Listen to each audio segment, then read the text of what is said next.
So, I mean, Wendelien has been engaging in her practice for the last 15 years or more with questions coming out of the Netherlands' colonial history and how it resonates in the present. And in many European countries, you know, these debates and discussions have been had, but actually in the Netherlands, it's really just emerging at this moment. It's a very new kind of a discourse. And this is partly because Holland has had this national image of being very progressive, tolerant and open, not having race issues and so on. But actually this has stood in the way of having those discussions.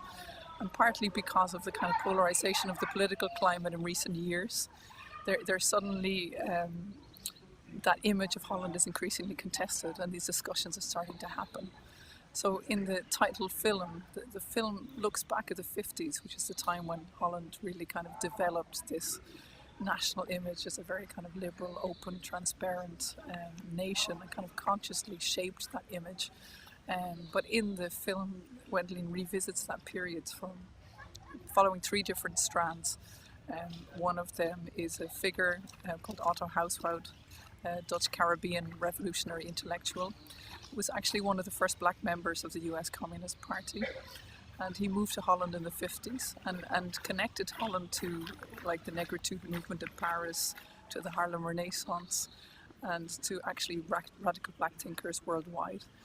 He's really not known in Dutch history and Dutch public discourse. So to reintroduce that figure is actually to reintroduce a black history that Holland doesn't acknowledge. And other figures in the film, Lotte Stembese, urban planner from the post-war period, who had worked in the Soviet Union developing new cities and moved to Holland and is a kind of competing architectural vision with Rietveld, but she would have been one of his peers. But actually her presence in that film also brings out Rietveld's early socialist connections. And there's a kind of, there's an underlying history of socialism in Holland that's almost forgotten. And actually has really been informed many of its liberal ideas, but is no longer talked about. And a third strand in that film is the influx of 300,000 Indos, people from a mixed background from Indonesia,